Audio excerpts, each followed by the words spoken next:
یہ نعت رسول مقبول صلی اللہ علیہ وسلم ہے، اور اس کو سیکھنے سے پہلے آپ لوگوں کے دلوں میں محمد رسول اللہ صلی اللہ علیہ وسلم کی محبت جاگ اٹھنی چاہیے، کیونکہ آپ لوگوں کو میں نے بتایا ہے کہ محمد کون ہے؟ جی محمد کون ہے؟ خاتم النبیین۔ محمد کون ہے؟ خاتم النبیین۔ خاتم النبیین کی تشریح کیا ہے بیٹا آپ بتا دیں؟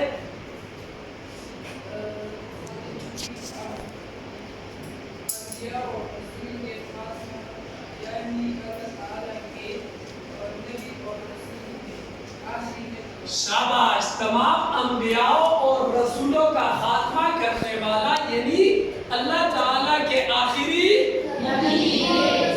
نبی اور رسول ہے۔ اس سبق کو شروع کرنے سے پہلے میں نے آپ لوگوں کو محمد رسول اللہ صلی اللہ علیہ وسلم کے دو صفاتی نام بتائے تھے، دو صفاتی نام بتائے تھے۔ ایک صفاتی نام کیا بتایا تھا؟ رحمت للعالمین۔ جی سبق سے پہلے میں نے آپ کو محمد رسول اللہ صلی اللہ علیہ وسلم کے کتنے صفاتی نام بتائے تھے؟ دو۔ ایک رحمت للعالمین اور دوسرا خاتم النبیین۔ خاتم النبیین، رحمت للعالمین کی تشریح میں نے کیا بتائی تھی؟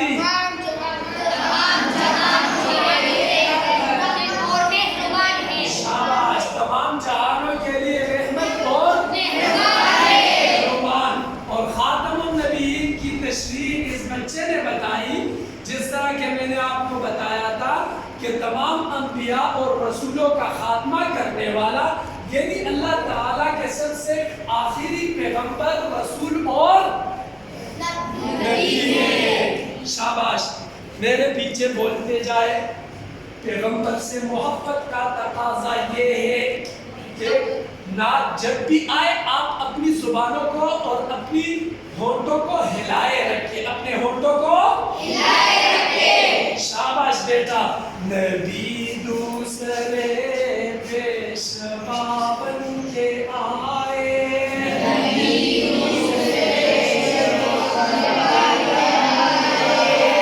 محمد مگر مصطفیٰ بن کے آئے، محمد مگر مصطفیٰ بن کے آئے۔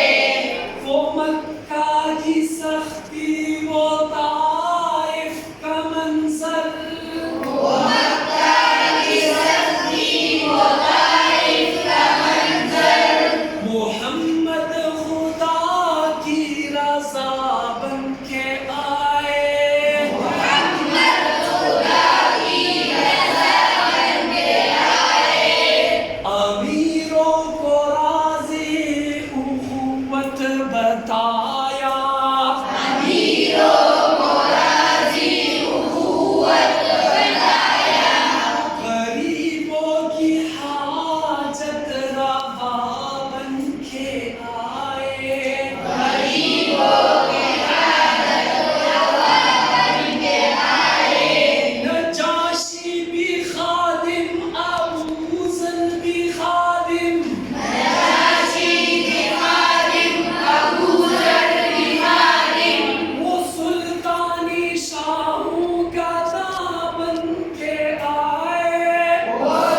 یہاں پر اس کی مشکل الفاظ کی میں تشریح کروں گا اور اس کے ساتھ نعت میں جن جگہوں کا ذکر ہے اس کا تذکرہ کروں گا، اور اس کے ساتھ ساتھ آپ کو یہ بتاؤں گا کہ یہاں پر اس نعت میں پیغمبر علیہ السلام کے کون کون سے صفات اور کون کون سے نام ذکر کیے گئے ہیں، ٹھیک ہے؟